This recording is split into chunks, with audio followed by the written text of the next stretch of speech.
Should you send your adopted child to military school? Hopefully I'll explain in this video. By the end of the video, you will have the problems, who has the issue, and then the solutions to that problem. Now I'm speaking from personal lived experience. This is something I experienced as an adopted child. If you're new, I was raised by my adoptive family from infancy. They fostered me until 4. They adopted me at 4. And then we moved from California to Georgia at age 7, where there was a lot of racism and I was the only brown kid in my neighborhood, school, and workplaces, and I just started having a lot of issues. So I got sent to Riverside Military Academy. That's my mom. Rest in peace, she passed away in 2010. There's me with my weird smile, my nervous smile. That's my friend Cody, and it's another picture. Look at that.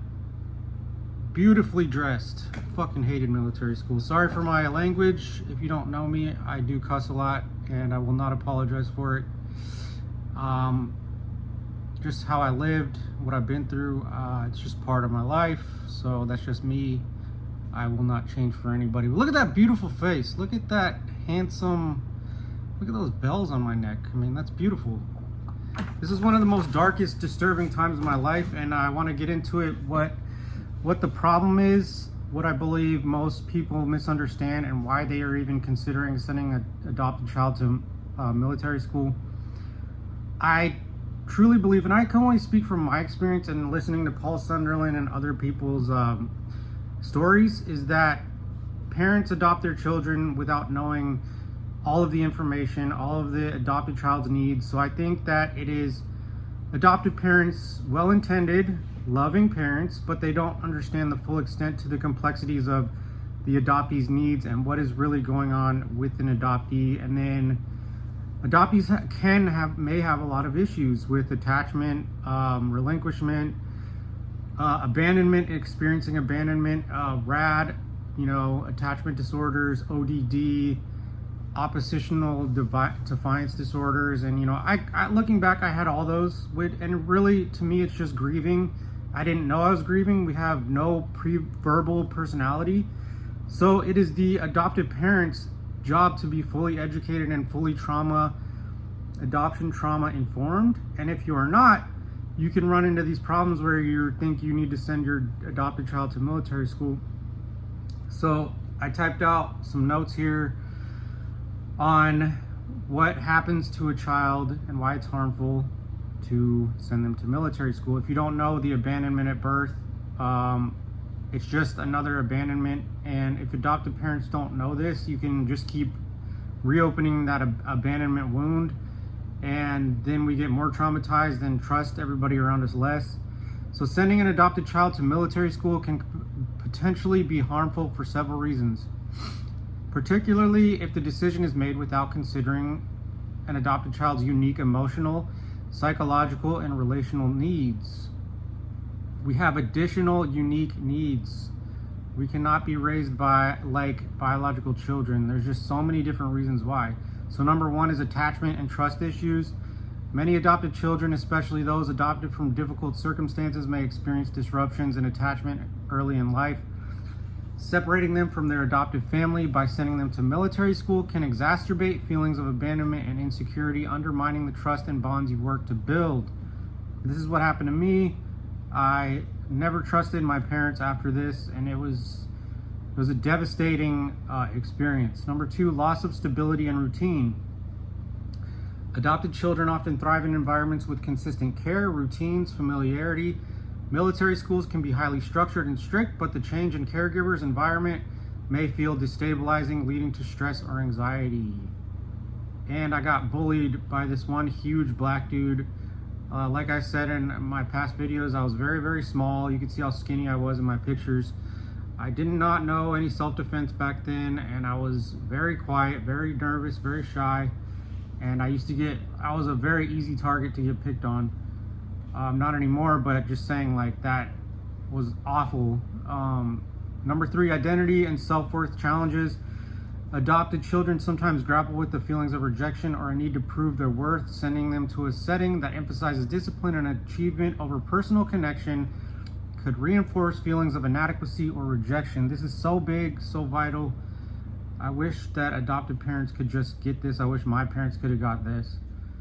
They had no idea what I was grieving, the attachment issues I had, and just the connection was just something that was the most vital that I was craving from my father. And he was just kind of a liar. He just thought that money and discipline and, you know, the normal things our society believes are the keys to a good relationship, which they're just not. Attachment, connection, trust issues. I mean, trust in relationships is really the main focus.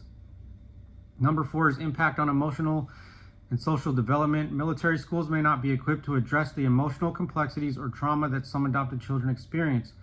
Without adequate emotional support, these challenges might worsen in such an environment. I remember one teacher got so mad at me because I could not speak. I had that selective mutism. I could not speak. I could not answer questions. And I was just frozen in that fight or flight or freeze. And I remember this one military teacher just completely bullying me, saying, "Are you stupid? This kid can know if there's 3 apples on the table. He wouldn't even know how many there were." And all the kids started laughing around me. Like, I had nobody ever in my life, in my family, in my schoolwork environment, in my friends, that understood what the hell I was going through, and neither did I. And I got all the pressure that came along with it, and I did not know what I was dealing with. I did not know all these emotional attachment needs that I had. I didn't know that I had additional needs because nobody taught me. My parents weren't informed of that. And I was stuck there just kind of dealing with all this extra stuff that was not getting attended to, especially cultural needs. Number 5 is potential for misrepresentation of the decision. A child may perceive being sent to military school as a form of punishment or rejection, even if the parents' intentions are positive. This can deepen feelings of being unwanted and misunderstood. Like I said, another abandonment.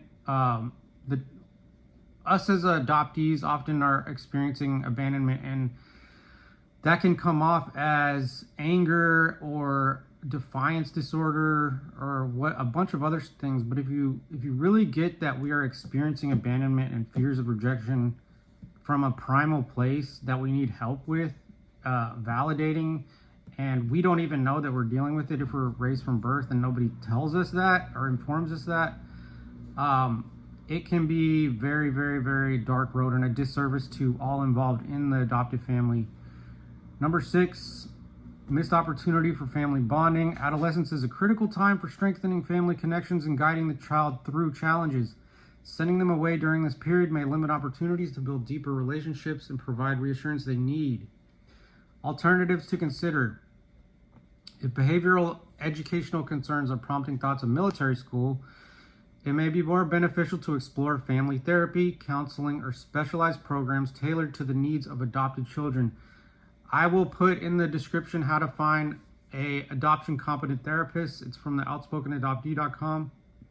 And if you do not know that all therapists are not created equal, just because they're a professional therapist does not mean they know how to speak to an adopted child. They don't know how to identify with adopted child, and they may be completely incompetent in the field of adoption. You need an adoption trauma competent therapist, or you can do way more damage to your adopted child. Ask me how I know. These alternatives can address underlying issues while maintaining the child's connection to their adopted family. Ultimately, decisions about education or discipline should be made with the child's individual history, personality, and emotional well-being in mind. I hope this video helps. I'll see you in the next video, my friend.